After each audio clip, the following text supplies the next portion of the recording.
सुबह की पहली रोशनी निकल ही रही होती है कि अचानक वादी हिज्र एक दर्दनाक गूंज से लरज उठती है।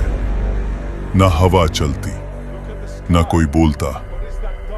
अचानक एक पहाड़ी चट्टान बीच से फट जाती है, धूल उठती है, रोशनी निकलती है और अंदर से एक अजीमोशन ऊँटनी निकलती है।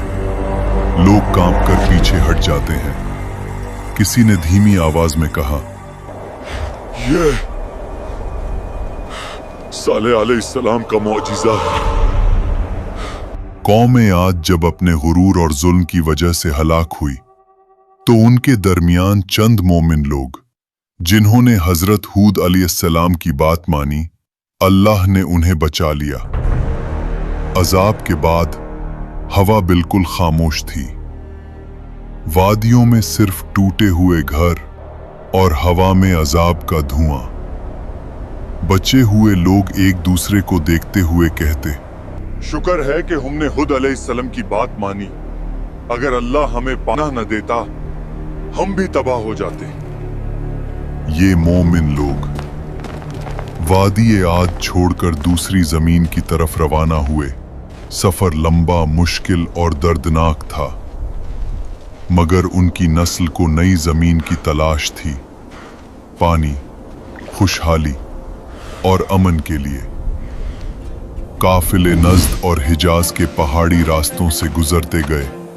फिर एक करीब आबाद इलाका मिला, अल-उला, जहां पानी के चश्मे थे, बाग थे और बेहतरीन जरखेजी। यहां उनकी नस्ल बढ़नी शुरू हुई। यहीं से वो कौम आगे बढ़ती गई और फिर उनकी औलादें पहुंच गईं वादी उल हिज्र, जिसे आज मदाइन सालेह कहते हैं। यही कौम समूद का आगाज था। समूद की नस्ल एक अजीम नस्ल बनी। अल्लाह ने इन्हें बदन की ताकत, जहानत, फननी हुनर, चट्टानों को तराशने का कमाल और रहने के लिए कुदरती इलाका सब कुछ दिया था। ये लोग पहाड़ियों के अंदर पूरी पूरी शहर तराश लेते। ऐसी इमारतें की दीवारें सीधी, सुतून बुलंद और नक्शो निगार देखकर आज भी इंसान हैरान रह जाए। कुरान के मुताबिक ये मैदानों में महल बनाते थे और पहाड़ों को तराश कर घर बनाते थे। उनकी आबादियों में शहनशाही निजाम था। बाजारों में रोशनी, तिजारत, आवाज और रात को मशालों से जगमगाहट। वादियों में बागात थे, खजूरों की मीठी खुशबू, सरसब्ज जमीन। लेकिन फिर नेमतों का शुक्र भूलकर गरूर आ गया। हमने अपनी ताकत और जहानत से ये सब बनाया है। जब ताकत ने गुमराह कर दिया, तो उनका दिल सख्त हो गया। पहाड़ों में तराशे हुए बुतों को माबूद बना लिया। अल्लाह को भूलकर कुदरती ताकतों को पुकारने लगे। अये खुदा, हुमैन अजीम ताकत दे। अपनी ताकत, दौलत और पहाड़ तराशने की सलाहियत पर इतना गुरूर, कहते, हमसे बड़ा कौन इस दुनिया में। कमजोर लोगों पर जब्र, उनका हक छीना और सरदारों की मर्जी को ही कानून समझना, ये सब कुछ यूं था जैसे कोई इंसान अल्लाह के कानून को छोड़कर अपनी मर्जी का कानून बना ले और फिर खुद को उस पर हमेशा के लिए इस्तिस्ना करार दे दे। ये सब कुछ देखा देखा सा लग रहा है। कौम समूद में फसाद, बेहुदगी और गुनाह आम था। उनका जुमला मशहूर था, हम पहाड़ तरश कर घर बना लेते हैं, हमारे सामने कौन टिक पाएगा। वो नेमतों को अपनी ताकत समझने लगे। ये भूल गए कि अल्लाह ही देता है, अल्लाह ही छीन लेता है। इसी वादी में एक मुअज्जिज खानदान उबैद बिन मस के घर एक नूरानी बच्चा पैदा हुआ, सालेह अलैहिस्सलाम। बचपन से ही नरमी, हिकमत, नूर, सोच की गहराई, हक की तरफ दिल का मैल सब कुछ उनमें नुमाया था। कौम के बुजुर्ग अक्सर कहते, ये लड़का आम नहीं, इसकी बातों में काफी गहराई है। जब वो जवान हुए उनका रवैया बिल्कुल मुख्तलिफ था। दुनिया की चमक उन्हें न खींचती। वो अकेला वक्त गुजार कर अल्लाह को याद करते। फिर एक रात अल्लाह ने उन्हें नबूवत अता फरमाई।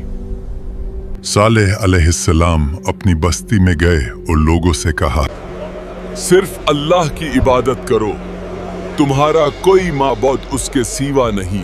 कौम के सरबराह हंस दिए। वो कहते, कल तक तू हमारा अक्लमंद दोस्त था, आज हमें हमारे माबूदों से रोक रहा है। हम तो तुझे नेक समझते थे, मगर अब तू हमें उन चीजों से रोक रहा है जो हमारे बाप दादा से चलती आ रही हैं। सालेह अलैहिस्सलाम ने प्यार से समझाया, ये वादी, ये इमारती, ये कुदरत अल्लाह की नेमत है, शुक्र करो, शिर्क मत करो। मगर कौम का जवाब था, बेसबूत बातें न करो। अगर तुम सच्चे नबी हो तो निशानी दिखाओ। सरबराहों ने कहा, इस पहाड़ी चट्टान के अंदर से एक जिंदा ओतनी निकल कर दिखाओ, तब हम मानेंगे। सालेह अलैहिस्सलाम उन लोगों के साथ उस पहाड़ी के पास गए और अल्लाह से दुआ की, या रब, तू गवाह है, अपनी निशानी जाहिर फरमा। फिर एक लम्हा वाड़ी का रंग बदल गया, पहाड़ बीच से फट गया। रोशनी की लहर ने सबको चौंका दिया और फिर एक अजीम ऊँटनी चट्टान से निकल आई। वो आम ऊँटनी नहीं थी। कुरान में इसे नाकतुल्लाह, अल्लाह की ऊँटनी और आया एक निशानी कहा गया। उसकी हैबत, उसकी अजीमत, कौम की आंखों ने पहली दफा कुछ ऐसा देखा था। मोजिज़ा यहीं रुकता नहीं था। ऊँटनी वाड़ी के कुआं से पूरा दिन पानी पीती थी और पूरा कुआं खाली हो जाता था। लोग परेशान हो जाते, कुआं का सारा पानी खत्म हो गया। मगर अल्लाह ने इसका मुआवजा भी दिया था। अगला दिन पूरी कौम उसके दूध से सायर होती थी। इतना दूध के हर घर, हर जानवर, हर बच्चा, सबकी जरूरत पूरी होती। एक दिन ओतनी कुआं से पानी पिएगी तो उस दिन कोई भी उस कुआं से पानी नहीं पाएगा। और अगले दिन तुम सब कुआं से पानी पी सकते हो। यानी एक दिन ओतनी का और अगले दिन लोगों का। मगर कौम ने इस इम्तिहान को भी बर्दाश्त न किया। सरबराह कहते, तुम्हारी आजादी छीन ली गई है, एक ओतनी हमारे पानी पर हुकूमत करेगी। उनका गुरूर फिर से उभर आया। जब कुछ लोग ईमान लाने लगे, सरबराहों के चेहरे पर हिरासत और हिरस की लाल हवा उभरी। उन्होंने कहा, इस ऊँटनी की वजह से सालेह की इज्जत बढ़ रही है। अगर हमने कुछ न किया, कौम उसके पीछे चल पड़ेगी। फिर उन्होंने साजिश रची, इस निशानी को मिटा दो, सालेह का आसर भी मिट जाएगा। एक अमीर औरत बोली, जो इस ओतनी को मार डाले, मैं अपनी बेटी की उससे शादी करवा दूंगी। नौजवान तैयार हो गए। आज रात ये ओतनी नहीं बचेगी। ऊँटनी जब खूब पानी पीती हुई वापस जा रही थी, कातिल पीछे पीछे चले। पहले एक ने तीर चलाया, ऊँटनी का पांव जख्मी हो गया। फिर सब टूट पड़े।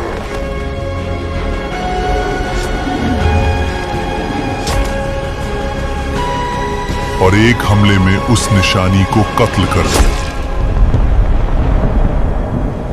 कौम चीख उठी। हमने ऊँटनी को मर डाला, अब सारा पानी हमारा है।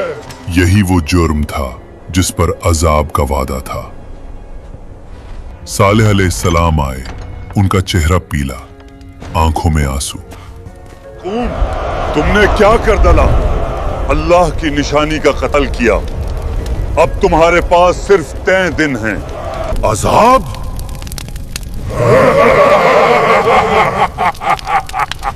हमें कुछ नजर नहीं आ रहा। मगर फिर अजाब का काउंटडाउन शुरू हुआ। पहला दिन, चेहरे जर्द हो गए।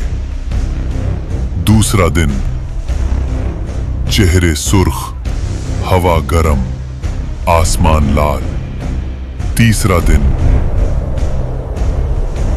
चेहरे सियाह, वादी में मौत की बू। हमसे गलती हो गई। और फिर फजर से पहले ही आसमान लर्जा, पहाड़ हिले, जमीन से खौफनाक आवाज, और फिर एक चीख, ऐसी चीख के दिल फट गए, रूहें जिस्म से निकल गईं। कौम के सब लोग अपने घरों में उल्टे पड़े रह गए। कुरान में आया है, एक चीख ने उन्हें पकड़ लिया। कौम समूद खत्म हो गई। सालेह अलैहिस्सलाम वादी के किनारे पर रुककर कहते, मैंने तुम्हें समझाया था, मगर तुम नसीहत को पसंद नहीं करते थे।